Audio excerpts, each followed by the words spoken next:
Why stay in a relationship if there is no trust in it? I do not know. I've asked myself this question many times, but I have not found the answer to it. When you are in a relationship, you downplay the problems and it seems insignificant to you. Although in the meantime, a huge hole is growing. I was pondering where to begin this story, and I've decided to start on that Friday night in April. I might jump around a bit for some background, but let's begin with that Friday. It was Friday afternoon, just after 5 p.m., and my work week had come to an end. The weather in Oregon can be unpredictable in April, but that day was beautiful, almost 70 degrees, sunny, and not a cloud in sight. I was in a great mood. The work week was over, and the weather was fantastic. What would I do this weekend? That's when my mood took a downturn. I had no plans, no dates, nothing to do. At this point in the story, I was 28 years old, divorced for 3 years, and not seeing anyone. I had tried online dating without any success. It was just a waste of money. Most of my friends were married, and a couple of blind dates they set me up on were total flops. My ex is in a stable relationship with a woman, and they might be my closest female friends. The thought, "What's wrong with me?" keeps creeping into my mind. I pulled up to my house and felt a momentary sense of relief looking at it. Thanks to my boss, I had gotten a great deal on the house. It was definitely a fixer-upper, and I had spent a lot of time trying to get it back in shape. I had made progress. The 1950s mid-century modern home had been a reclamation project, and I had invested a lot of time and money to get it to its current state. My connections in the lumber industry had helped. I got home, grabbed my running gear, and went to change. I looked at myself in the mirror. 6 tall, a fairly solid 190 lbs, not a washboard stomach, but with some visible abdominal muscles. According to my ex, I was not bad looking. So what was wrong with me, and why hadn't I had a meaningful date in months? I was starting to feel depressed, so I went for a 5-mile run. I always feel better after a workout. I was enjoying a beer and the late afternoon sunshine on my back deck when my cell buzzed.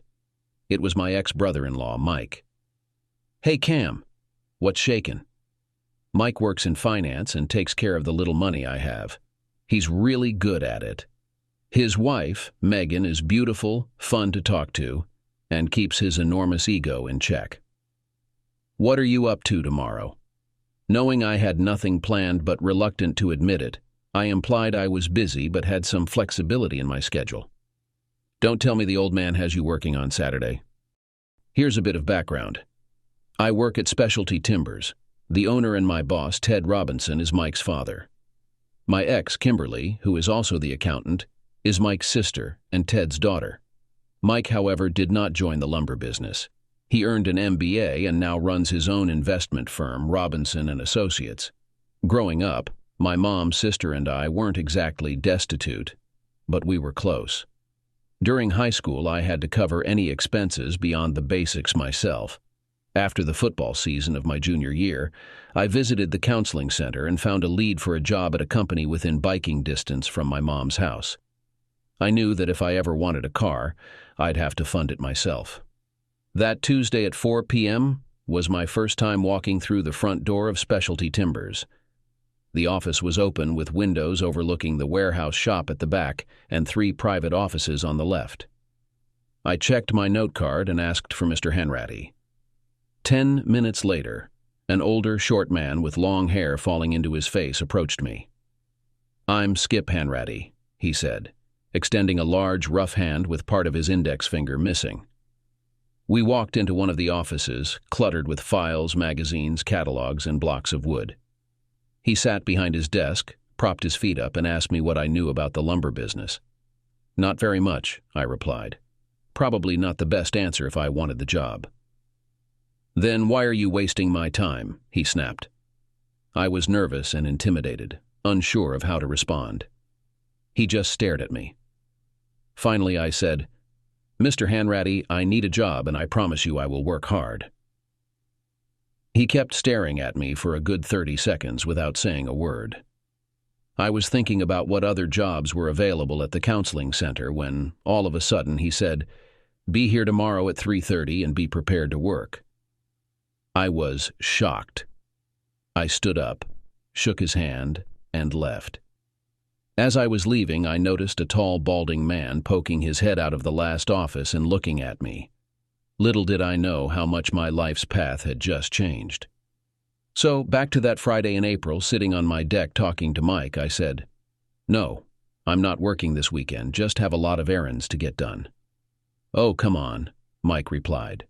"Tomorrow is Saturday, and there's an event at the fairgrounds that I need to attend. Megan has a couple of friends coming, and I need you to be there with me." I didn't really mind going, but I had to pretend otherwise. Before I could even start to protest, Mike said, "I'll pick you up at 11. And then I heard the dial tone. I guess I'm going to the spring fair. I met Mike Robinson on the same day I met my ex-wife.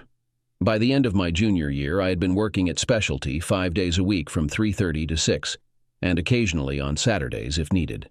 I had bought an old Corolla with a lot of miles, but it ran well and had good gas mileage. I earned just enough to pay for insurance, get some gas, and had about $10 left each week to help my mom. I was excited to start working full-time from 7 to 3:30 every day now that school was out for the summer. On the Tuesday, after Memorial Day, I showed up bright and early for my first full day of work. The shop lead was a wiry man named Don Smith. He was essentially my supervisor during my after-school working days. Smitty knew all the machines in the shop, managed inventory, and supervised deliveries and receipt of materials. He basically ran the back-end operations. He taught me a lot, and this summer I was going to learn more about how the milling, veneer, and other machines worked. My job primarily involved maintaining the machines, and everything I knew I learned from Smitty. That Tuesday, I was informed that I got a 15-minute break at 10 a.m., a 30-minute lunch at noon, and finished work at 3:30. Smitty sent me to the break room at 10, a place I had never been before, located on the far side of the office near the women's restroom. As I entered the office, I first saw a preppy little punk smirking at me, probably because of the way I was dressed. "Hiya, Smitty, you're going to cause an energy crisis," he said. I was wearing an old pair of overalls that Smitty had given me, and it still had his name sewn onto the bib. They were smeared with oil from my work on the equipment. That wasn't the worst part. I suddenly heard a giggle and saw a girl about my age, attractive, laughing behind her hands at me. I had never seen these people at Specialty before.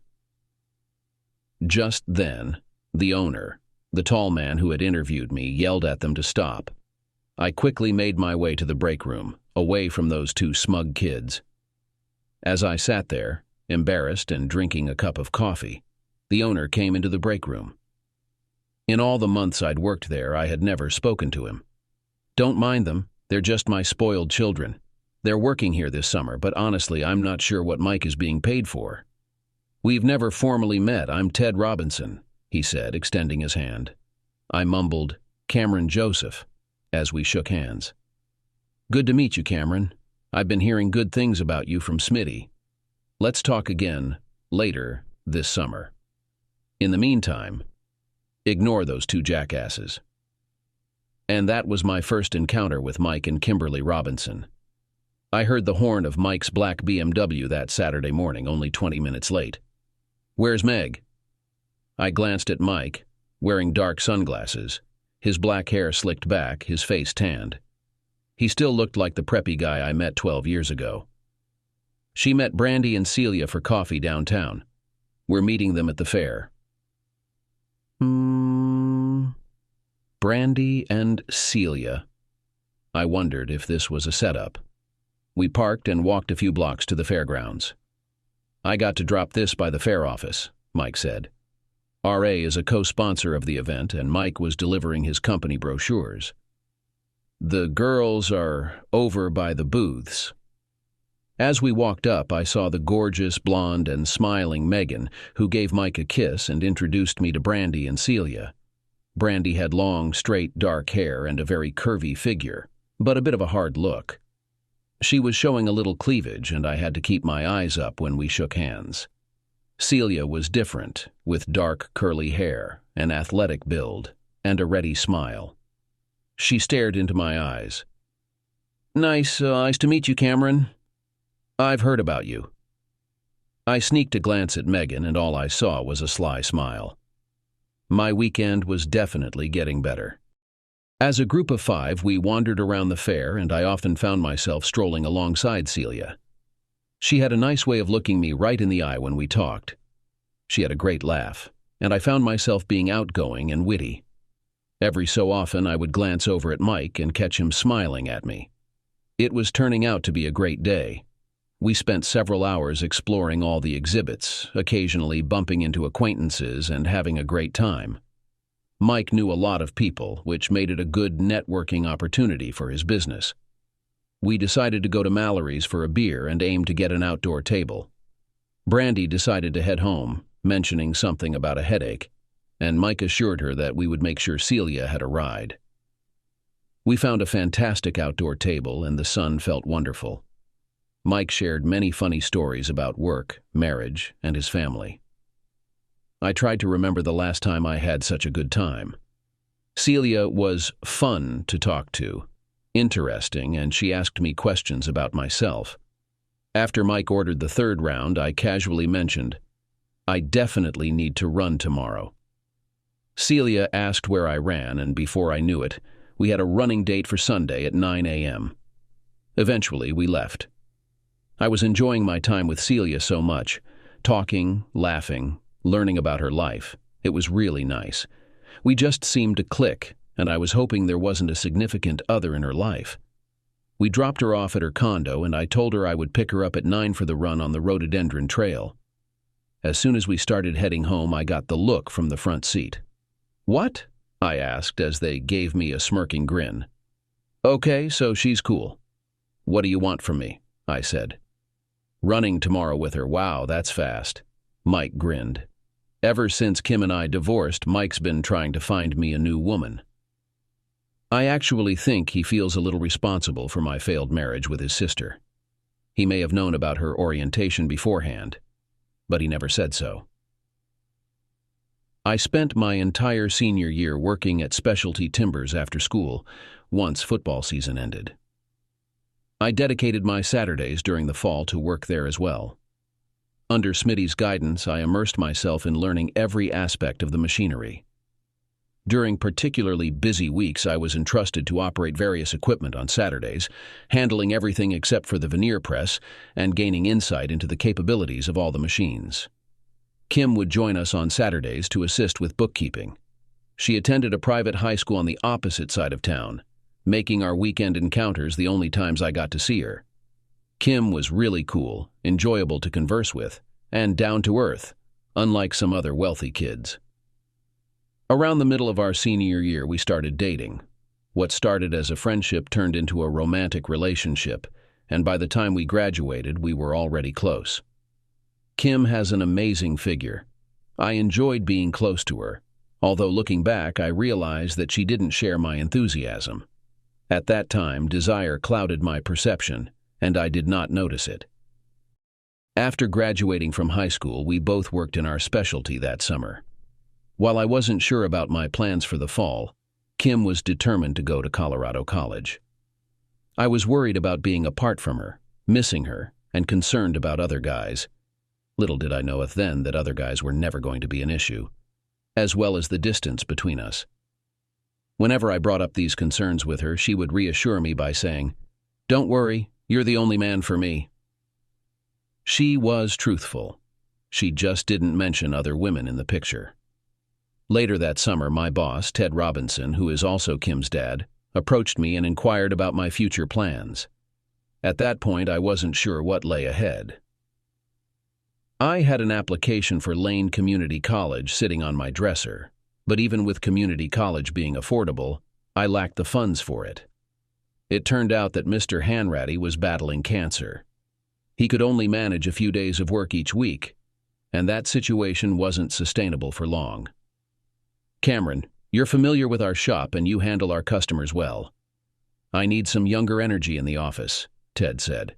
"I was thinking of having you assist Smitty in the shop as needed, but primarily I want you in the office, learning the business side of Specialty Timbers."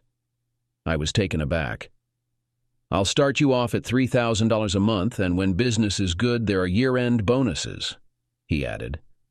I agreed immediately, though I couldn't help but wonder if my relationship with his daughter played a role in securing this position. On Monday, I started working at the office. I arrived in my work clothes, but Ted promptly sent me home to change. As I began to familiarize myself with the business, I was impressed by Ted's extensive knowledge and his relaxed yet confident demeanor with customers. I had a good understanding of our products and the capabilities of our machining. However, I lacked knowledge in pricing, customer relations, and the accounting aspects of the business. Ted was supportive and patient as he guided me through these areas. Despite feeling initially nervous around him, I soon grew more comfortable. During Kim's time at college, we kept in touch, and I felt our relationship remained strong throughout the fall. I picked up Celia at 9 a.m. on Sunday morning for our run. She was dressed in maroon tights and a form-fitting Lululemon top, looking impressive with her athletic physique highlighted by black curls, dark eyes, and a great smile. We had a comfortable chat on the way to the trailhead. "I usually do the 5-mile loop. Is that okay with you?" She was fine with it, so we stretched and started running. When you run with someone new, you usually adjust to their pace initially, but we clicked right away. We ran in sync from the start. We talked throughout the run, and I learned she worked as a dental hygienist, was originally from the Bay Area, and had recently lost her father, who had worked for the railroad. Her mother worked in a hair salon owned by her aunt. Her mother's maiden name was Anna Maria Saltilli, which explained her curly dark hair. We completed the 5-mile loop and were back at the car by 10:30. It was such a pleasant run that I could have gone for another 5 miles with her. Afterwards, I suggested getting coffee, and we headed to a nearby cafe. From our conversation, I gathered that she didn't currently have a boyfriend or significant other, as Mike and Megan had mentioned the previous night on the way home. I mentally reviewed my situation. 1. No boyfriend. 2. She's fun to be with and seems to like me. 3. She's great looking. I started to feel like my luck might be changing. However, I still had a lot to do at home. The fireplace tile was only half done, and the backer board for the shower was still sitting in the garage. "Celia, I'm really enjoying our time together, but I need to head home. Would you be available to hang out next weekend?" "Yes, I think so. How about we do something on Saturday?" We exchanged phone numbers and parted ways. I thought about kissing or hugging her. I felt so connected to her. But I decided to take things slow and do this right. I was quite content as I arrived home and started working. As the week began, I debated when to finalize our plans for the upcoming weekend. After work on Monday, I texted her to see if she wanted to hike to Rainbow Falls during the day and grab dinner afterward. She responded enthusiastically with heart emojis.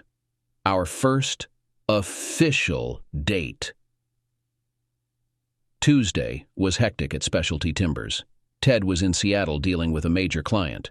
Problem after problem arose, and I was the one who had to solve everything. A shipment was late, a customer was unhappy, and one of the custom milling machines broke down while Smitty was working on the veneer machine. I didn't get home until after 7 p.m. I was exhausted. While I was defrosting frozen pizza, an SMS notification came to my phone. I wondered what it could be. To my great joy, it was a message from Celia, who signed up. My mood instantly lifted, and we ended up texting for over an hour. It all seemed easy and natural. Although it's been less than a week, I found myself really attracted to a woman for the first time in a long time. I sent her a text on Wednesday evening, and we had another pleasant conversation. On Thursday evening, she started the conversation herself, and we discussed some details of our Saturday plans. That night, I called Mike when he and Megan were at dinner, and he promised to call me back. They called back later, on the way home. "Hi, how are you, Romeo?" Megan giggled. "I just wanted to check on you guys," I asked, trying to turn the conversation to Celia, but in a way that didn't sound too impatient in front of Megan. "Come on, you don't give a damn about our dinner. But we know you're dating Celia this weekend. Your date must have gone well, Mike teased. I mentioned that the run was good and that Celia seemed like a nice girl to me. Have you gotten her into bed yet? Mike asked bluntly. Don't be a jerk. Not everyone thinks the way you do, Megan said, laughing. We continued chatting and joking for a bit longer, enjoying ourselves until it was time to end the conversation. Man, I haven't heard you this excited about a woman since my sister, I remarked. I explained that I liked her so far. As we were finishing the call, I heard Megan say, "Just be careful, Cam." I wondered what she meant by that. On Friday after work, I had just finished my run and was sitting on the back deck enjoying a beer. What a difference a week had made. Last week at this time I was feeling low, but today I felt great. Around 8 p.m. I sent Celia a text confirming a few details about our date tomorrow and to see what she was up to. I checked my phone at 9:30, but there was no reply, which was a bit unusual. Oh well, I thought, I'll see her tomorrow. I picked her up at 1 p.m. and we headed east into the mountains toward the trailhead. Something felt off. She was still pleasant and somewhat affectionate, but lacking her usual energy. When I asked how she was doing, she replied, "Just a little tired. It's been a long week." Before I could inquire further about her week, she quickly redirected the conversation to the hike, avoiding any further explanation about her long week. We had a wonderful hike together. At times, when the trail widened, we walked side by side, and she gently held my hand. Such a small gesture of intimacy felt incredibly comforting after being apart for so long. The plan was to drop her off at home so she could change and freshen up, and then I would return at 7 for dinner at Mazzaletto's downtown. She looked stunning in tight jeans and a form-fitting top. She greeted me with a warm hug and kiss when I arrived. I briefly considered the possibility of moving things forward quickly, perhaps ending up in her bed. However, I decided to approach this evening differently. The restaurant was intimate, the food was delightful, and the wines were delicious. We shared a bottle of wine and each enjoyed a brandy with dessert. I realized I needed to sober up a bit before heading home, so I suggested we take a walk through the square. It's a downtown area closed to vehicles, filled with cafes, shops, bars, and restaurants. The night was pleasant, and Celia cuddled up to me as we walked. We were both a bit tipsy, but content. We chatted comfortably as we passed by other couples and groups of people. On our way back, I noticed a group of young men up ahead. As we approached them, suddenly one of them called out, "See! See!" I became alert, but Celia moved towards them with a smile and accepted hugs from 3 of the guys. "Hey girl, what's up? What are you doing down here?" one of them said. Meanwhile, I stood there somewhat ignored as they caught up. After what felt like a long minute, Celia turned to me, flushed, and said, "Cameron, these are my friends, Bobby, JT, and Marcus." I instinctively reached out to shake their hands. The 3 exchanged looks, smiled, and exaggeratedly shook my hand with various movements. They talked for about 10 minutes about topics I didn't really follow. Something about music and a club called Evolution.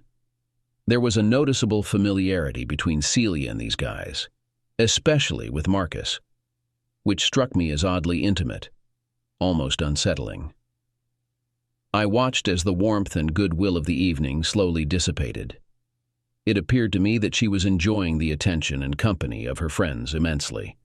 Eventually, they said their goodbyes with hugs and light kisses. "Nice to meet you," I said, but Marcus merely nodded before they turned and walked away. About 15 seconds later, I heard their laughter echoing down the street. Celia nestled closer to me, but the relaxed atmosphere from earlier was no longer present. Were these the kind of friends she surrounded herself with? There was nothing wrong with them, but clearly, they weren't my crowd. She mentioned them later, describing Evolution as a dance club in the historic warehouse district. She spoke of how much fun it was and suggested we go sometime. I chuckled, admitting I wasn't much of a dancer. "Nobody cares. It's just a place to enjoy yourself," she reassured me. As we drove home, I tried to maintain a positive demeanor, but something about the whole scene had put a damper on my earlier affection. When we reached her apartment building, I walked her to the lobby and gave her a goodbye hug. "Would you like to come up for coffee?" Normally, this would have been an easy decision, but a mix of wanting to do what was right and protecting myself from potential disappointment held me back. "No, thanks, I'm okay. I'll see you later," she replied. I gave her a quick hug and a kiss on the cheek before I left. During Kimberly's first and second years at Colorado College, we remained close. Looking back, it was a warm friendship intertwined with intimacy. We spent every holiday together. I eagerly anticipated her visits, and she did too, almost as eagerly as I did. When I asked her about school, she often didn't have much to share. Sometimes my jealousy would get the better of me, and I'd question her about the guys at school. Once I might have become a bit possessive about it. She grabbed my shirt, giving me the most serious look I'd ever seen from her, and said, "I told you there are no other guys. Leave it alone," before walking out of the restaurant. For the most part, our relationship was great. I envisioned an ideal future with Kimberly, the two of us running specialty timbers. It seemed almost too good to be true, but it felt within reach. I was learning a lot from Kimberly's dad, Ted. We had a comfortable relationship, and I believe he was pleased with Kimberly's and my relationship. Perhaps he saw me as a contrast to Mike. Mike was flashy, arrogant, and humorous. He attended USC, barely hanging on while embracing the party scene during his college years. I think Ted had a serious talk with him, prompting Mike to buckle down and eventually graduate. I, however, wasn't flashy. I compensated for this with hard work and my knowledge of the wood products industry. Ted knew Mike wouldn't pursue a career in specialty timbers. On the contrary, I appeared committed for the long haul, and with a serious relationship with his daughter, Ted was clearly supportive of me throughout. Here's how things unfolded.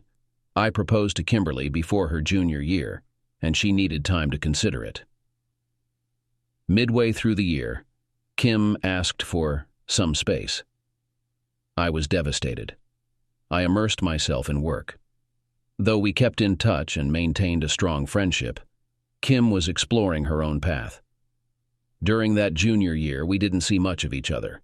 We exchanged emails and occasional phone calls, and sometimes I saw her when she visited home. We worked together all summer, but I respected the space she requested. Our communication dwindled during her senior year. I even went on a few casual dates, nothing serious. Suddenly, she started calling and emailing like before she needed space.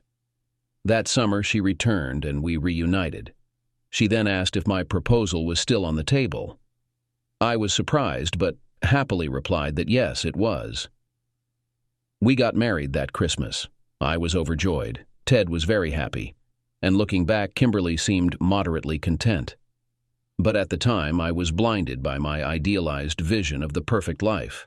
The girl, the career, and the father figure I'd never had. Life was blissful, at least for a while. Kimberly and I both worked at specialty timbers. Business was thriving, and I was gaining valuable experience. My relationship with Ted flourished and continued to improve. To my surprise, my bond with my new brother-in-law Mike also grew stronger. Despite his occasional self-absorbed and arrogant demeanor, he was fiercely loyal and inexplicably fond of me. For the first couple of years, everything seemed wonderful, but soon cracks appeared in our bed life. After enjoying intimacy once or twice a week during our first 2 years, by the third year, it dwindled to once or twice a month. Looking back, it was clear she wasn't enthusiastic about it. Then Millie moved here. She was Kimberly's friend from Colorado. Full name Ming Lee Pham, but went by Millie. Through Ted's connections, I purchased the house I still live in for a steal, just $125,000. It needed extensive renovations, and the bank wouldn't even finance it. I bought it on contract from Ted's former partner, and oddly, the payments were deducted from my paycheck through specialty. A bit confusing, but Mike assured me it was the best way to handle the transaction. I made it livable, and Kim never complained. There was a small guest cottage out back with plumbing and electricity. Millie moved in. She was an artist, and the cottage became her studio. Kim started spending more time in the cottage than in the house. Millie was always kind to me, and there was no tension. After 6 months, Kim came to me tearfully one day and said she was in love with Millie. I initially thought she was joking, but she wasn't. There were no arguments, no fights. I felt like my world had turned black, and I cried. The first time in nearly 20 years. The loss was overwhelming and deeply sad. I realized I had intertwined my relationship with Kim with her family and my job. My entire life was about to change. For 3 days, I stayed home and did nothing. Dark thoughts consumed me, and I seriously contemplated ending my life. Then Mike showed up. He talked, we talked, and then he listened. He made a phone call, and within 30 minutes, Ted arrived. Ted assured me that, no matter what happened, I had a place at Specialty. Mike told his dad I needed a week off, and Ted agreed. Mike took me on a road trip during which we conversed, drank, I shed a few tears, and reflected deeply. On the journey back, I started to realize a few things. Despite being deeply hurt, I had a job I cherished, a boss and former father-in-law I admired and respected, and lastly, a loyal and supportive friend in Mike. Even my relationship with Kim evolved into a somewhat comfortable friendship. The divorce went smoothly. She didn't ask for anything, and I retained ownership of my house. What surprised me most was how kind and supportive Millie turned out to be. Though there were challenging moments, I found myself surrounded by a supportive network of people who genuinely cared. I vowed to prioritize my own well-being before becoming emotionally involved with another woman again. On my way home after dropping off Celia, I tried to sort through my thoughts. Meeting those guys didn't really amount to much. I felt a bit disrespected by them, and maybe a touch disrespected by Celia. Then again, it was only our second date. She had every right to have friends. But there was something about that encounter that suggested a level of intimacy with those guys that didn't align with the image I had of Celia. Perhaps I needed to take a step back. The next day was Sunday, and I had to finish working on the fireplace and repair some dry rot. After breakfast, I plugged into podcasts and immersed myself in the tasks. Being able to repair and improve this house to fit my vision was fulfilling for me. Owning my own home and making it as nice as I envisioned was particularly satisfying. It was mid-afternoon before I checked my phone and found 2 texts, one from Mike checking in, and one from Celia. Brandy and I are enjoying the weather and having coffee. Thanks for last night. I needed to process this. Was I overreacting, or should I trust my instincts? I needed more time to think. Later that afternoon, I replied with a non-committal text, "Have a good time." And that was it. Monday evening, I received another text from her asking, "How was your day?" I waited a few hours before responding, "Good, yours?" She sent a long text in return, talking about work and sharing a funny story about a dental patient. I didn't reply. Tuesday night passed without any contact from her, and I felt a bit relieved. Wednesday night, she called.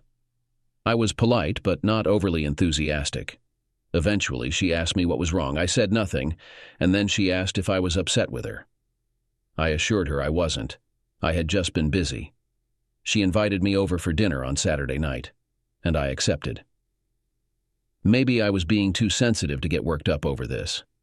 I decided to put it behind me and see how things progressed. Dinner on Saturday was pleasant. She was a good cook, and her condo was tastefully decorated. I started to feel comfortable again, and began to feel optimistic.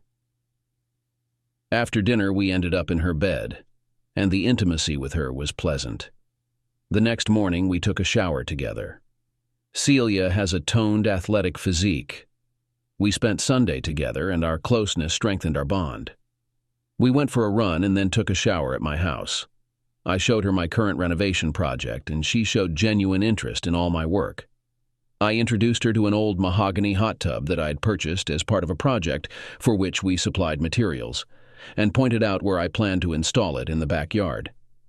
Celia was impressed with my carpentry skills and seemed to appreciate my house. Over the next few weeks, we saw each other 2 to 3 times a week and communicated daily by phone or SMS.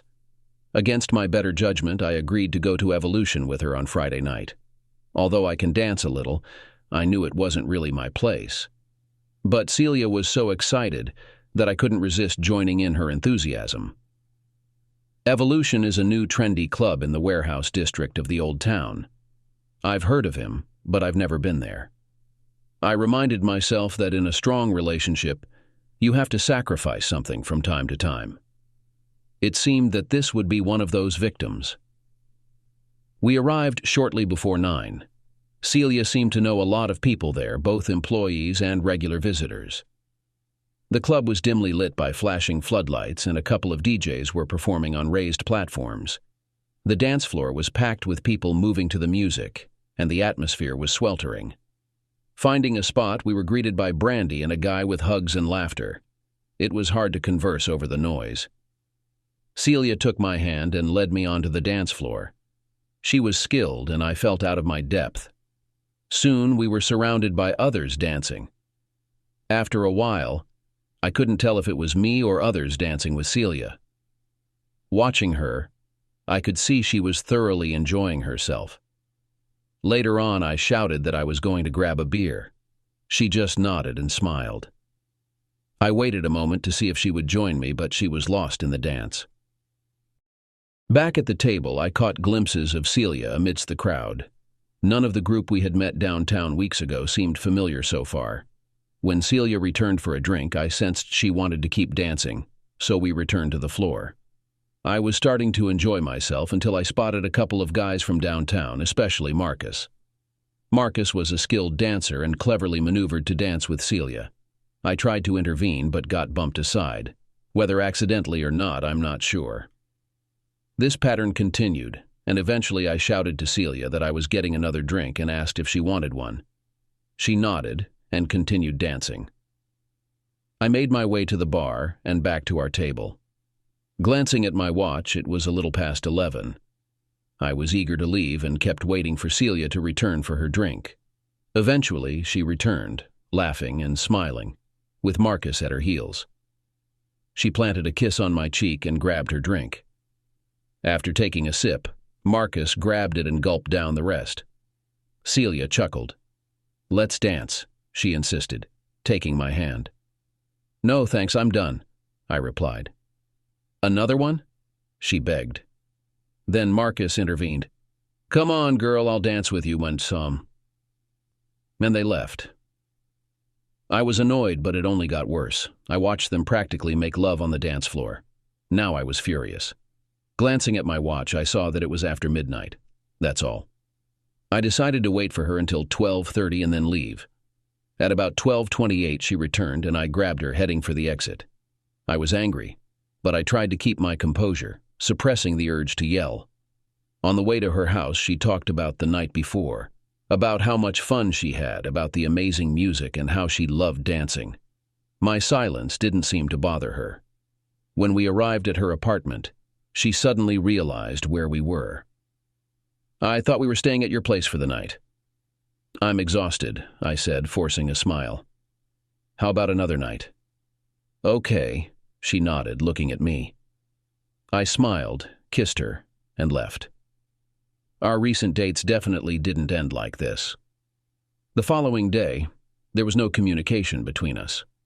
I was grappling with my emotions. I genuinely cared for her.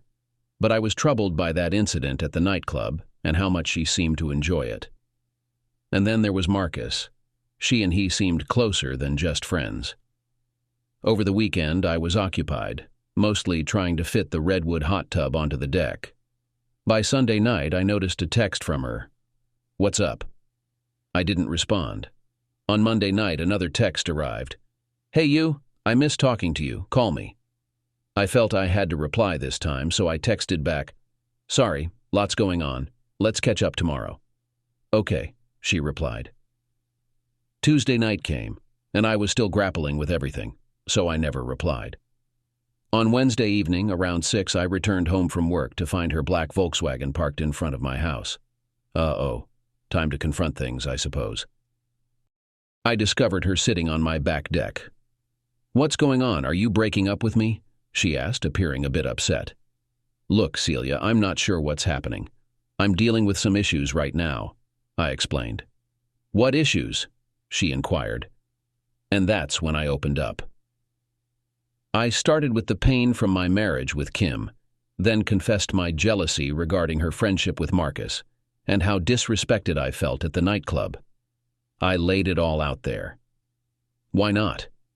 This might be my last chance to speak my mind. She sat silently, tears streaming down her face. "I'm so sorry," she said softly. "I didn't mean to hurt you. I'll never go to that place again if it means keeping you. I want you. I miss you, and I think I might be falling in love with you." I was stunned. I thought it was all over for us. But then we made a sudden turn and chose a different path. Love? She reaffirmed that she didn't want to hang out with that crowd or go to dance clubs. I asked if she was sure, and she replied confidently, "If I had known it bothered you, I never would have invited you to go." We celebrated that night in my bed. The next few months were fantastic. We did a lot together and even took a vacation to Hawaii for a week, my first time there, and we both loved it. We spent time with my friends and a few of hers, but we never saw Marcus and his group. I never brought up his name. We had been together for about 8 months now, and the holidays were approaching. She was at my place almost every night, and we started talking about moving in together. We celebrated the holidays with my family and the Robinsons. She got along well with everyone, except Millie. There seemed to be some distance between them for some reason. After the new year, business picked up. We were selling into Northern California and the Puget Sound, and our products were in high demand due to the building boom. Ted asked if we could meet Thursday night. "Sure," I replied. "What's up?" "We'll talk on Thursday," was all he said. Thursday turned out to be busy, and before I knew it, it was after 5 p.m. We met in Ted's office. I found myself a little nervous due to the formality of the meeting. Ted explained that he would turn 60 this year and was making some long-term plans. "Instead of a bonus this year, I'm giving you 9% of specialty timbers." I was taken aback. It was not what I expected, he continued. "We've successfully expanded into NorCal and Western Washington, but now we're seeing high demand in Colorado and various resort areas across the Rocky Mountains. I want you to spearhead these markets. It'll involve some travel, probably a week per month. Are you up for it?"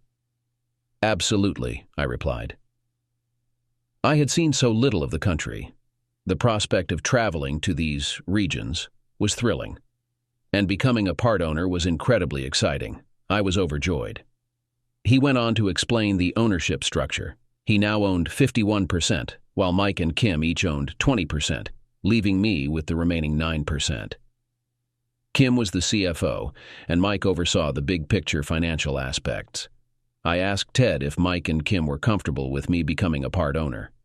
"It was their idea," he replied. "There's one more thing on your plate. Smitty is retiring at the end of the year, and Millie's brother, John Pham, will start in the shop with Smitty. Keep an eye on him, too." Ted added. "Will do," I assured him. I couldn't wait to share the news with Celia. I was now an owner, about to start traveling. I was on cloud 9. Celia was pleased about the ownership, but less enthusiastic about my upcoming travel. "How often will you be gone?" she asked. I explained it would typically be a few days once a month, which seemed to ease her concerns. I dove right into the new responsibilities and found myself in Denver within 2 weeks. My deep knowledge of our products and processes paid off immediately. We began receiving orders almost as soon as I arrived. When I checked my March direct deposit, I noticed an extra $1,500 gross. I confirmed with Kim, who explained, "That's your commission. We pay 3% on gross commission. Didn't Ted tell you?" I did some calculations and figured out that I could easily sell $500,000 this first year. That would mean an extra $15,000 annually on top of my regular salary. I was on track to almost reach six figures this year. We were planning another trip to Hawaii for September, and I was starting to consider proposing to Celia. Despite earlier challenges, everything was going really well. I was extremely happy at work, and with the additional income from my commissions, I could speed up renovations on the house. The house sat on a spacious lot, all on one level with a guest cottage in the back. It boasted 3 bedrooms, 3 bathrooms, an open kitchen area, a study, and a family room attached to the kitchen. The cottage itself was a single room with a bathroom and a small kitchenette. I spent a lot of time in the garden, which was my sanctuary.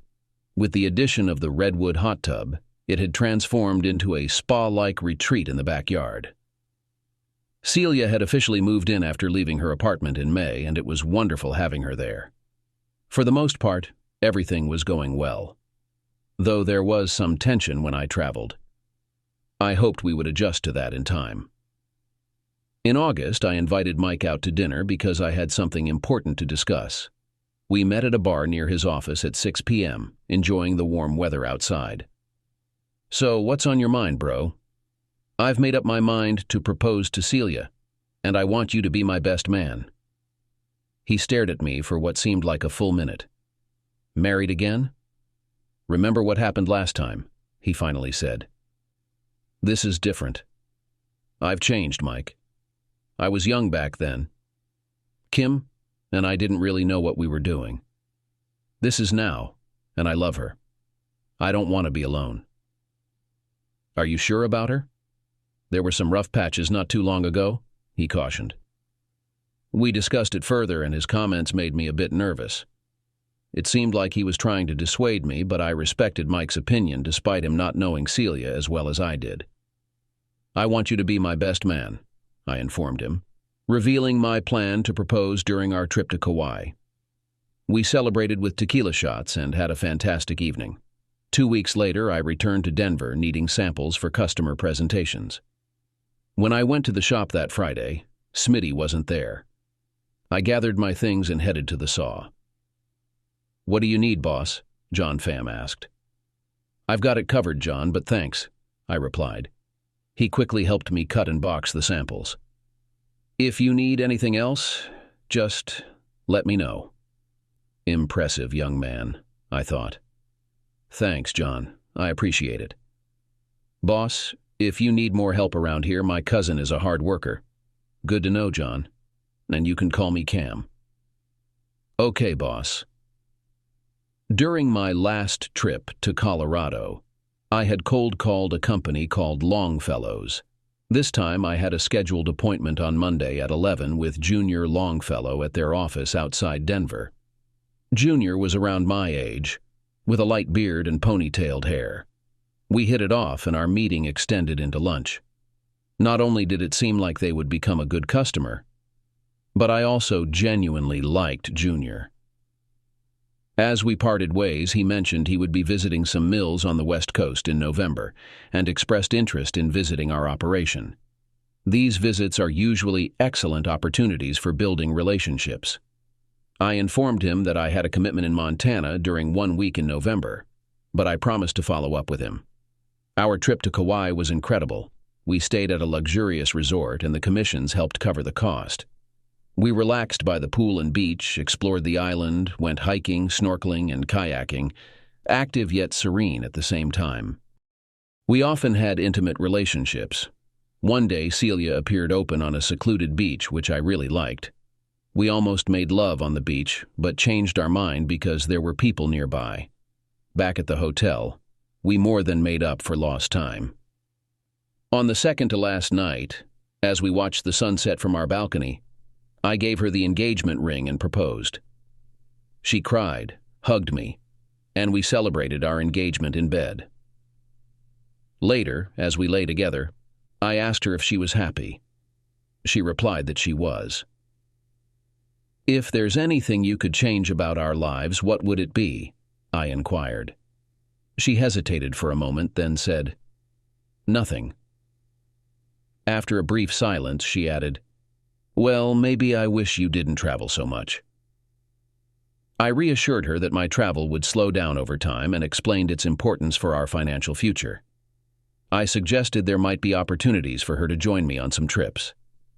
"Okay," she responded quietly. I dismissed her comment quickly, perhaps too quickly, without giving it much thought. Our lives continued on, now with the added focus of planning our wedding, which we decided to schedule around Valentine's Day. Celia took charge of most of the planning while I provided support. Meanwhile, business at work remained strong. Expanding into the Rocky Mountain market increased demand. We ended up hiring John's cousin, Nathan Nguyen, and another friend of theirs, Van. Aware that Smitty was leaving, I made an effort to spend more time with John. I quickly noticed his intelligence, work ethic, and dedication.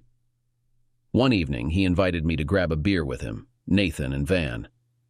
They were all great guys who seemed to appreciate me and were loyal to specialty. A lot was happening in our lives, and it all seemed positive. We decided to hire a contractor to remodel our kitchen, someone I knew from our business dealings. Though I could have done it myself, it would have taken months, and I didn't want to disrupt that essential part of our home for so long.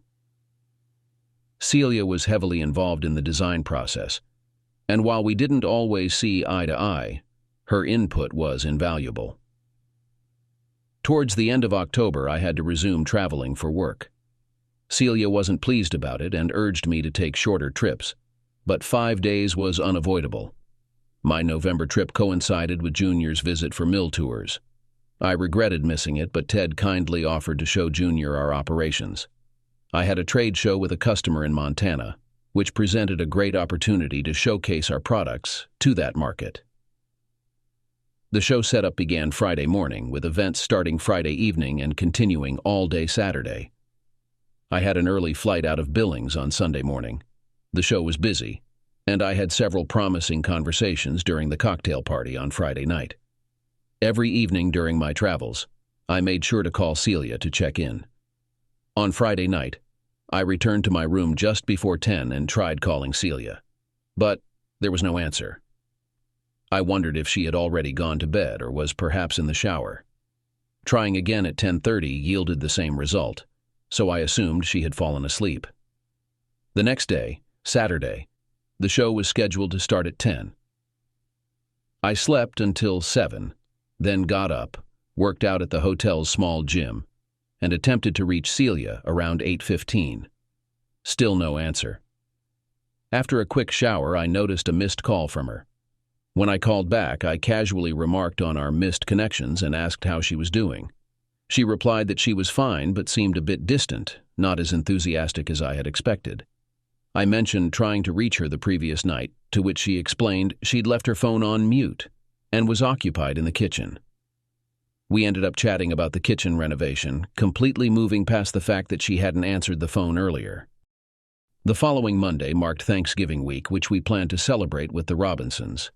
Throughout the week, Celia seemed a bit off, quiet and withdrawn, possibly stressed out by the upcoming holidays. I didn't comment on her mood. Later, I received an invitation from Longfellow's, a new customer in Denver, to their Christmas party on December 9th, a Thursday night.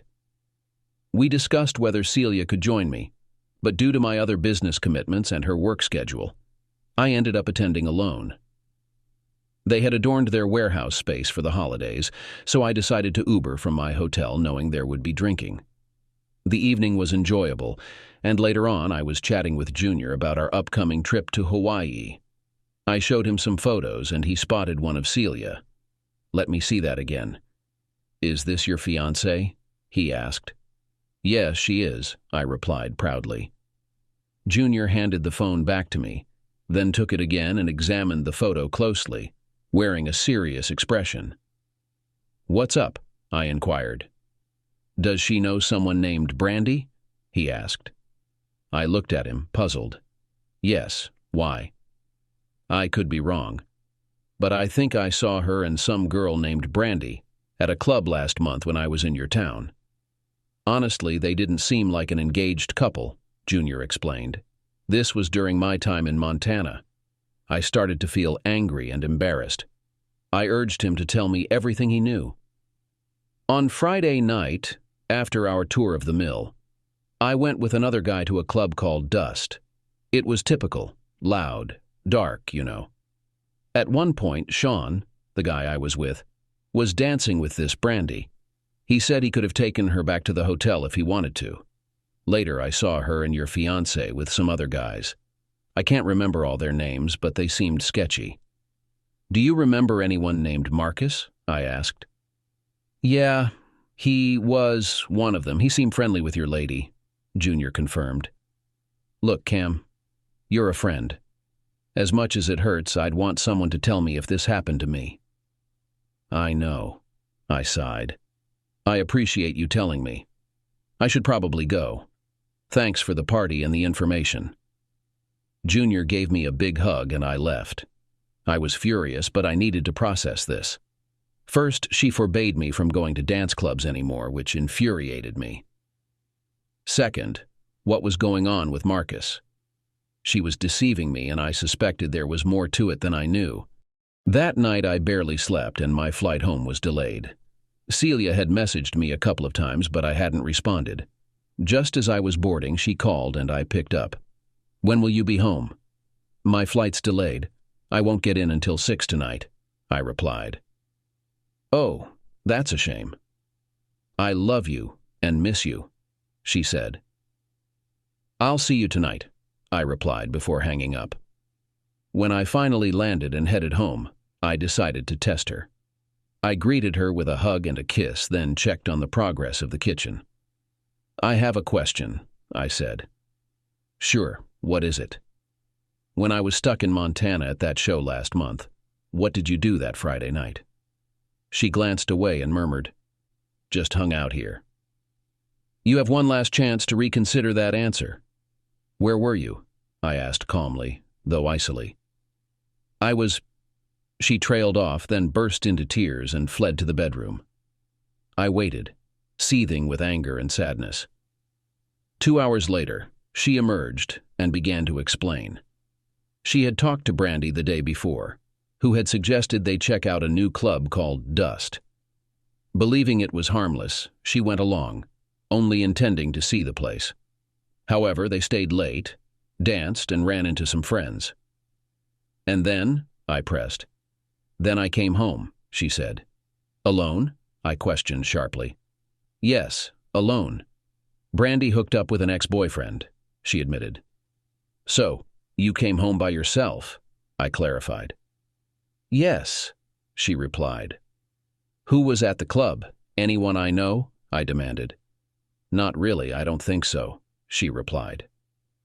The conversation continued, each detail painfully extracted from her reluctant admission. In the end, I learned they had gone to the club, danced with friends, and returned home late. Later, Marcus and his group arrived, and they spent some time together. She claims she left around midnight. Have you ever been intimate with Marcus? I asked. No way, she replied. Does he want to be close to you? I asked. No. Well, maybe. Probably. But he's just a friend. You are the only one I want to be with. She cried out. I told her I needed to think about this and suggested she stay in the cottage. Sobbing, she gathered her things and headed to the cottage. The timing couldn't have been worse. We were deep into wedding planning, with the holidays approaching and my entire future uncertain. Needing advice, I called Mike. He suggested I come over on Friday night. Meanwhile, the week with Celia had been extremely uncomfortable. She was either in tears or apologizing. I was upset. I loved her, but I didn't trust her anymore. Can there be love without trust? I met Mike and Megan at their stylish new home in the South Hills. I recounted the whole story and asked for their opinions. Mike believed that if you can't trust someone, you shouldn't marry them. Hard to argue with that.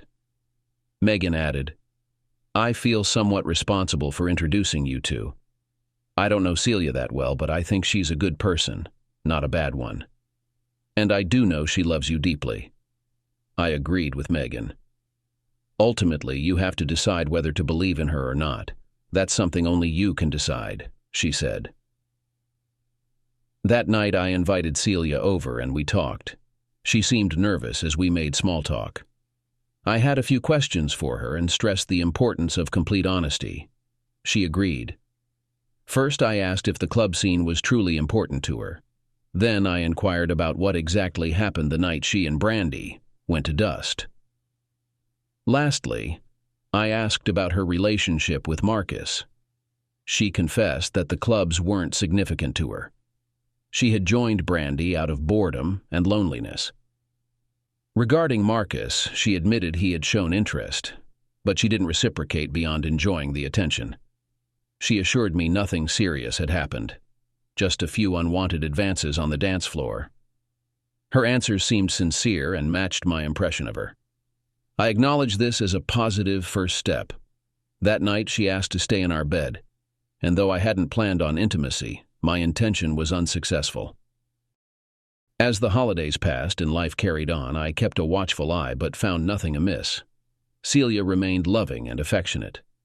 In January, she took time off to accompany me on a trip to snowy Boulder. We had a wonderful time together, and memories of the dust incident began to fade. In February, we married in a beautiful ceremony with fewer than 100 guests, mostly family, including her mother and the Robinsons, and a few close friends, none from her clubbing circle except Brandy. We spent our honeymoon on St. Martin in the Caribbean, a stark contrast to Hawaii. The ocean was warmer, with gentle waves and a stunning blue hue, reflecting a strong European influence, especially noticeable at the clothing-optional beaches. Celia chose to walk openly and barely covered herself. Throughout the honeymoon, we were close on a daily basis, which undoubtedly made this the best vacation of my life. The following 2 years went smoothly. Sometimes I'd reminisce about that December and how close I came to calling off the wedding and marriage, but I was glad I hadn't. I pushed aside any doubts and focused on positive thoughts. We continued to improve our house, turning it into a neighborhood highlight that I was proud of. Business remained strong, and we even contemplated expanding into new markets, though our current setup was operating at full capacity. I developed a solid friendship with John Pham, a dedicated employee and all-around good guy who knew our operations and machinery inside out. He was often the last to leave the shop at night. Every few weeks, John, Van, Nathan, and I would gather in the shop after hours, surrounded by the scent of cedar and sawdust, enjoying a 6-pack of drinks. Our conversations were relaxed, covering both business and life. I cherished their company, and I believe they enjoyed mine. Just when things seemed stable, a new competitor emerged from Asia, beginning to import to the U.S. We first heard about them in Southern California, knowing it wouldn't be long before they entered our markets. Their engineered products closely resembled ours but were priced at least 30% lower. Our sales started to decline after a period of steady growth, despite our earlier investments in resources to meet demand. This downturn was a first for me. Ted, Kimberly, and I convened to strategize in light of new competition. Ted proposed engaging directly with customers to highlight the strengths and quality of our products. "This will involve more travel, Cam," Ted said, turning to me. "I'll need you to cover not only our NorCal market but also the mountain market." I understood Ted's rationale and agreed, though the added responsibility weighed heavily on me. That evening I discussed the situation with Celia. Concerned, she asked, "How long will this go on?" "I'm not sure," I admitted. "It could be several months." "Months?" she exclaimed. "So you'll be away 2 weeks out of every month for months?" I confirmed this uncertainly, and her frustration was evident. Now, besides the stress of work, I found myself lacking support at home. Over the next 6 months, our relationship suffered. The closeness we once shared became rare. I felt like I was battling on 2 fronts, in the marketplace and in my personal life. After 6 months of traveling and her misunderstanding, our marriage has reached an all-time low. My business trips were necessary and helped to some extent, although it took a lot of effort to maintain them. She just didn't understand it. On Monday, I left for the Bay Area after a hard weekend. No intimacy, no meaningful conversations, no tenderness. Feeling guilty about the trip, I called her on Tuesday and offered to spend the evening together when I returned. She seemed to be more optimistic, and I dared to hope that our relationship could improve. On Friday evening, we took an Uber taxi to the Tomlinson Bistro in the Old Town. Celia was very kind. The conversation went on as usual. She even asked about my business. After that, we had a wonderful dinner with wine and other drinks. I thought tonight would end well, but when we were waiting for our Uber outside, I went inside for a while and came back to find Celia surrounded by Marcus, Bobby, and their friends. She was smiling and laughing, and Marcus had his arm around her waist. I went over and grabbed Marcus's wrist to pull his hand away.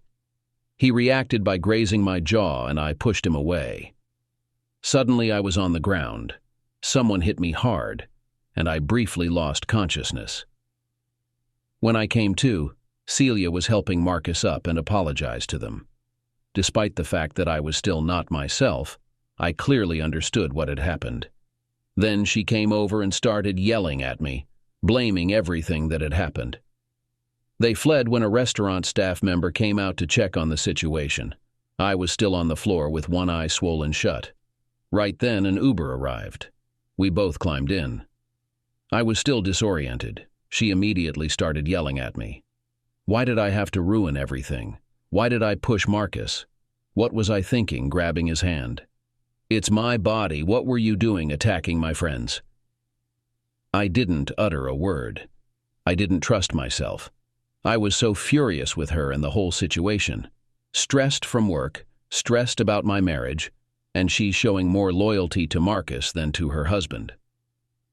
The moment we entered the house, she went to the kitchen to fetch an ice pack for me. She had no clue how angry I was. I yelled, "Get away from me!" It startled her. She stood there staring at me. "Get out of here! You can stay in the cottage." "What's your problem tonight?" she shot back.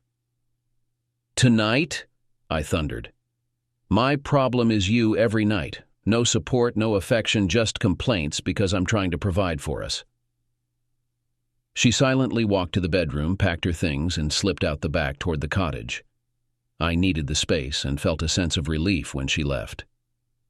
Sitting at the table, I poured myself a brandy. By my second glass, I had calmed down and reflected on my life. I loved my job. Despite its challenges, it was a fulfilling career. I cherished my relationship with the Robinsons, Ted, a mentor and friend, Kim, a lifelong friend despite our failed marriage, and Mike, my closest friend. I cherished my home, gradually transforming it into my ideal sanctuary. Perhaps because my family never had stable housing when I was growing up, having my own place meant even more to me. Feeling better, I resolved to speak with Celia the next day, possibly about counseling. Giving her space, I walked over to the cottage at 9 a.m. with a tray of coffee, juice, and fruit. Opening the door, I found it empty. Her belongings were gone, and it was clear she hadn't spent the night. Unsure of what to do next, I puttered around the backyard for an hour and tried calling her. Straight to voicemail. Curious. By mid-afternoon, still no answer. I busied myself around the house, tried a few more times, then reached out to Kimberly. She invited me for dinner, and over the meal with Millie, we discussed my situation. Kimberly acknowledged mistakes on both sides, but Millie was firmly supportive of me. We considered all options, even divorce. Staying in town that week, I continued calling but got no response by Tuesday. The ball was in Celia's court. Friday afternoon, she finally called. She had been staying with friends and wanted to collect some of her things. She arrived at 6 p.m. I wanted to talk, but she wasn't ready. I asked where she was staying. She simply said, "With friends," and when pressed for details, she replied, "Just some friends." I informed her I would be away next week at a trade show, but suggested we talk upon my return. She agreed silently, departing in a vehicle with dark-tinted windows and an unfamiliar driver. Deciding to fly out Sunday night for Denver, I aimed to hit the ground running on Monday morning with my pitch to customers emphasizing quality, service, and the relationships we'd built. In contrast to my Asian competitor, who focused solely on lower prices, our business maintained a significant share, especially when defects started emerging in their materials. I had dinner on Tuesday with Junior Longfellow, with whom I had a close enough relationship to confide in about my situation. "You know," he said, "we actually don't need you at the upcoming trade show." Longfellow and I were jointly sponsoring a booth there. He expects the event to be slow, and frankly, I might have too many people scheduled already. You should head back and handle things at home. Initially, I wanted to object, but I ultimately agreed. I booked an early flight for Friday morning and was back home before 9 a.m. The rest of the week in Colorado went smoothly. I felt optimistic despite knowing Celia and I had much to work on. Upon arriving home from the airport, I sensed immediately that something was amiss as I unlocked the door. The house was in disarray. Had there been a break-in? Upon closer inspection, it seemed more like there had been a party. Empty alcohol bottles strewn about, trash everywhere, and dishes left unwashed. My refinished hardwood floor bore a burn mark, and my couch was stained darkly. I searched the house thoroughly. No one was there, but it appeared the guest room bed had been used. Could Celia be responsible? Did she really care for the house as much as I did? I stepped outside, and the backyard appeared fine, except for a few cigarette butts on the ground. Heading towards the cottage, I opened the door to find Celia and Marcus asleep in bed. "What the hell is going on?" I exclaimed. Celia jumped up.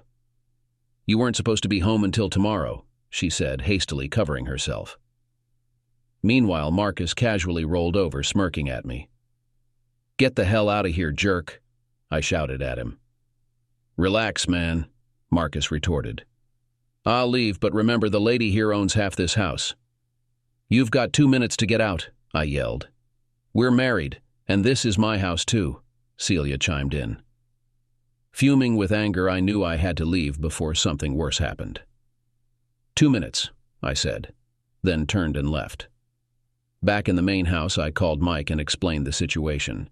He remained calm and promised to arrange meetings with divorce attorneys for me. Divorce seemed like the only option now. I called Kim at work and gave her a brief overview. She said she and Millie would come over tonight. I ordered new locks from the hardware store. Frustrated and agitated, I began cleaning up the mess in my house. Mike called back and informed me he had set up a meeting with a divorce attorney for Monday at 11 a.m. His name was Darren King. I checked his profile. He was ex-military JAG, originally from Texas. I found his photo, dark hair, strong jawline, and a very serious demeanor. Good. I looked around the cottage. They weren't there. It was a mess, and traces of illegal substances were visible. I changed the locks and had dinner. Kim and Millie arrived later. They heard the whole story. Even Kim agreed. There was no salvaging the relationship. I felt more angry than sad now. I met Darren King. He was exactly as expected. Firm handshake, direct gaze. He explained that despite her adultery, it wouldn't affect the divorce settlement. He asked about my assets, house, bank accounts, retirement funds, and my 9% stake in Specialty Timbers. He anticipated a 50-50 split and advised me to prepare for it. He assured me he would handle the paperwork, and she would be served by week's end. I left in shock. My marriage was ending, and she would take half the house and my stake in Specialty Timbers. My entire stable life felt threatened. I started sinking into depression. I called Mike to explain. After hearing about the 50-50 split, Mike said, "Don't worry about that right now. Take care of yourself. I might be able to help." Talking to Mike eased my mind a bit, though I knew there were limits to what he could do. The law was the law. I went to work mainly because I didn't want to be alone, immersing myself in the familiar routine of managing the business. It seemed that both Ted and Kim had spoken to Mike, and they were both optimistic about the outcome. However, I wasn't as hopeful. Even John, Nathan, and the warehouse staff were supportive. John came up to me and said, "Boss, we've got your back, don't worry." I truly valued their friendship. I served divorce papers to her at her workplace on Friday. Shortly after, I received a text from her saying, "You jerk. Did you have to send them to my workplace? I want half of everything." I called Mike, who advised me to contact Darren. Darren instructed me to stop communicating with her and assured me that if she hired a lawyer, everything would be handled between the attorneys. I couldn't stop worrying about my house and my shares in Specialty. Distraught, I called Mike again. He said, "I understand your concerns, but I'm working on a few things for you. Have I ever let you down before?" He hadn't, but I pressed him, asking, "What exactly are you working on?" "Can't disclose yet, but trust me," he replied. Weeks passed, and I became immersed solely in work. I didn't even want to deal with the house, as she might end up with it. I felt burdened not only by the threat to my assets, but also by the absence of my wife. During that time, I spent contemplating what had happened. I knew I'd been away a lot, but I believed she understood it was for our future. In life, I'd learned that you sometimes sacrifice in the short term for long-term gain. I knew she enjoyed attention from men and could be flirtatious, especially evident in the dance club scene. I felt a mix of sadness, nervousness, and anger all at once. On a brighter note, our business had recovered, and we were making plans to expand into Southern California and possibly Texas. Interest in our products was growing in those areas. One evening, as I arrived home, I noticed a dark-tinted car similar to the one Celia had been in, parked near my house. It quickly drove off as I approached. They clearly knew where I lived. The following Tuesday, Darren King called me, informing me about correspondence from Celia's attorney. They were demanding half of my equity in Specialty Timbers, 50% of my bank accounts and investments, and the house. I exploded, "There's no way in hell." Darren tried to calm me down, explaining they could request anything. He hinted that he and Mike were working on something related to my finances and might have a surprise for them. 2 more weeks passed, and one night John, Nathan, Van, and I went out for beers in Old Town. As we sat in the Z-Bar, a couple of Marcus's associates walked by and gave me a hostile glance before hurrying off. I glanced at John, who was staring after them. "Are those the jerk boss?" he asked. "Yes," I confirmed. The 3 of them began conversing in Vietnamese. "What?" I asked. John reassured me. "Don't worry, boss, we've got your back." The following day, Darren called me to inform that we had a preliminary settlement conference scheduled for the coming Wednesday at his office. "What do I need to do? How can I help?" I inquired. "Just be here at 3 p.m., he replied. I phoned Mike to update him. "Yeah, I know, we'll be there too," he confirmed. "We? Who's we?" I asked. "Like I said, have faith, this might work out okay for all of us," he cryptically responded before hanging up. I felt perplexed, but somewhat hopeful. I arrived early on Wednesday, and Darren's secretary escorted me to a rear office. After a few minutes, I was led into the conference room. Seated at our table were Darren, Mike, a stranger to me, and myself. On the opposing side sat Celia's attorney, Rick Blazingame, Celia herself, still looking composed, and to my surprise, Marcus, sitting with a smirk. There were no greetings or small talk. Darren took the lead, addressing Mr. Blazingame.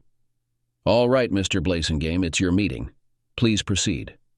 "If I may," Mr. Blazingame began, "Mrs. Joseph seeks what is rightfully hers after your client ejected her from their marital home." "Go on," Darren prompted, his gaze fixed on him. "Here is a fair and accurate breakdown of the marital assets," Mr. Blazingame stated, handing out a document. The document detailed the following. A. 9% ownership of Specialty Timbers, LLC, valued at $360,000. B. 50% stake in the Ravenscrest Drive residence, valued at $325,000. C. 50% share of Mr. Joseph's retirement account, valued at $63,000. D. 50% of their joint checking and savings account, valued at $19,000. O. Various items of furniture and household belongings. At that moment, a stranger opened his briefcase and produced some documents. Mr. Blasingame, allow me to introduce myself to you and your client, he said. My name is Aaron Devosier. I am a lawyer with a doctorate in corporate law. I have several documents that may interest you. He handed legal-looking papers to both Celia and Blasingame. Firstly, Mr. Joseph does not own the house on Ravenscrest. It is an asset owned by Specialty Timbers, LLC. But, Blasingame interjected, he is an owner of the company and— No, he is not, Aaron interrupted. According to their corporate bylaws, a majority can nominate owners, and in exceptional cases where it could harm the company, the majority can revoke shares. If you refer to the third page of the annual meeting minutes, the majority owners revoked Mr. Joseph's shares before the divorce decree was issued. At this point, Marcus exclaimed, "This is nonsense. Half of that belongs to you." Celia was in tears, and Blasingame seemed overwhelmed. "Whoever you are," Darren King said sternly, "any further outbursts and you will be removed. In fact, I will do it myself." At that moment, Marcus stormed out of the room, slamming the door behind him. Celia continued to weep, leaving only silence in the room. Mr. Blasingame, Mr. Devosier has thoroughly reviewed all the records, certified and endorsed by the Attorney General's Office of the State of Oregon. You are welcome to appeal to a higher court, but I must advise you that it will be costly for your client. Moreover, Mr. Devosier has extensive experience in complex corporate law matters, far beyond the scope of this case. As a personal favor to his fraternity brother Michael Robinson, he is also providing pro bono consultation for Mr. Joseph. I was as stunned as Celia and Blasingame. Darren opened a file and withdrew a cashier's check. "Here is a cashier's check for $25,000, Mr. Blasingame, our final offer. Would you like a moment to confer with your client?" "Yes, I would," replied Blasingame. We exited and went to Darren's office. I embraced Mike, hugged Darren, and when I approached Aaron Devosier for a hug, he offered his hand and said, "A handshake will suffice." I chuckled and shook his hand. "Thank you, all of you, but do I still own my house?" Mike smiled and reassured me, "Don't worry, the house is yours." When my father made that agreement with Terry Peterson to purchase the house, Peterson hesitated to sell it to you, fearing you might default on payments. So my father covered the payments and you paid him back. After some thought, and with Aaron's help today, the house now belongs to Specialty Timbers. Once everything is settled, we'll transfer it legally into your name. I asked about my ownership in the company, I began. "Do I still have 9%? "No. Actually, you don't. Once everything is settled, you'll own 14%. "I've decided to give you an additional 5% of my shares," Darren replied. "To be honest, Cam, you deserve it. The company's success owes a lot to you," I said. Just then, Darren's secretary entered and informed us that Blasingame was ready to meet. We returned to the conference room and took our seats. Darren addressed Blasingame. "All right, Mr. Blasingame, what have you and your client decided?" "Well, Mr. King, it's not that simple. Although he doesn't legally own the house, Mrs. Joseph spent countless hours repairing and maintaining it. Moreover, while Mr. Joseph was traveling, it was Mrs. Joseph who cared for the house," Blasingame explained. "And?" Darren prompted. "We believe that $50,000 is a more reasonable amount that Mrs. Joseph should receive at the very least," Blasingame continued. Upon hearing this, Darren closed his file folder, put it back in his briefcase, stood up and declared, "We'll see you in court." Mike and Aaron Devosier also rose to leave. Wait. We'll accept the $25,000, Blasingame quickly interjected. Darren produced the divorce decree and both Celia and I signed the agreement. I was free with minimal cost. As Celia and Blasingame left, Mike remarked loudly enough for everyone to hear, "Nice job on getting $25,000. We would have gone up to $75K. All I heard was Celia's soft sobbing and then silence. "That was tough, Robbie," Aaron remarked. Mike replied, "Not tough enough, my friend." We celebrated at a bar and I gladly picked up the tab. I was deeply grateful for the legal advice and especially thankful to have Mike Robinson as a friend. Friday was a long but fulfilling day at work. Business was booming, and I felt incredibly supported by Ted, Kim, Mike, John, and the guys in the warehouse. Being part of such a great group of people made me feel really good. I was still upset with Celia, but more than anything, sadness was creeping in about our relationship. If a few things had gone differently, I believed we could have been happy. But I also wondered, should a strong relationship be so fragile? It was hard to say. Little did I know, as I left work, a dark car with tinted windows started following me. Unaware, I was just happy to be heading home.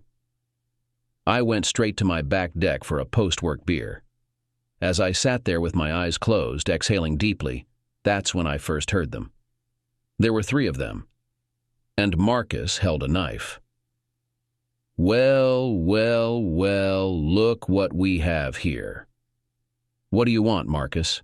I asked, fear creeping into my voice. What I want is a piece of you. Maybe a few fingers, maybe a hand, or maybe something else, he said with a chilling grin.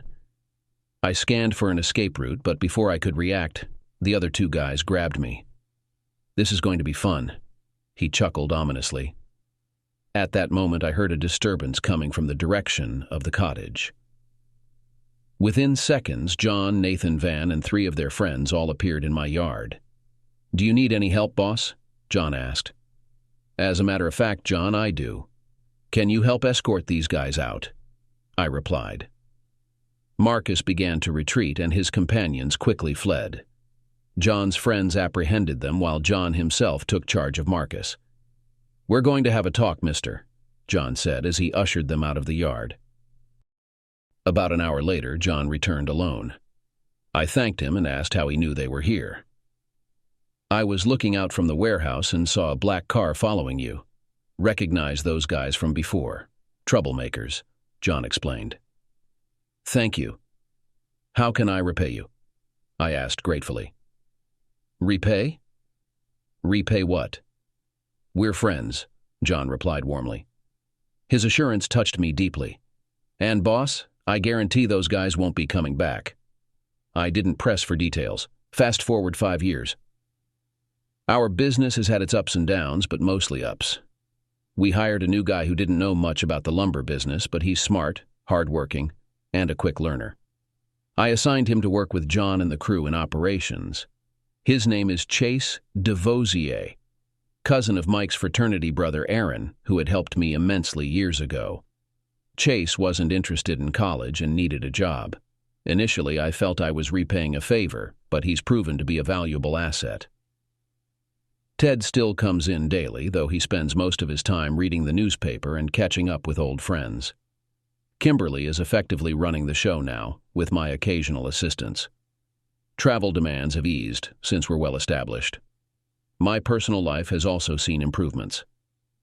Through John and Nathan, I met Van's sister, Jelly. Yes, that's her name. She's a fitness instructor at the Valley Club, in great shape, and despite our age difference, she doesn't seem to mind. Jelly's not bothered by my reluctance to remarry either. She jokingly warns me, if you look at another woman, I will hurt her, and then you. I can only laugh.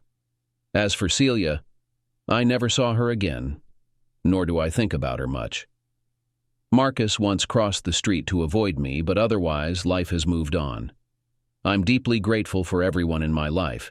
Ted, Kim, Millie, John Pham, Nathan, Van, and of course Jelly. Above all, I owe my happiness to Mike, our company, and the place I call home. I consider myself incredibly fortunate.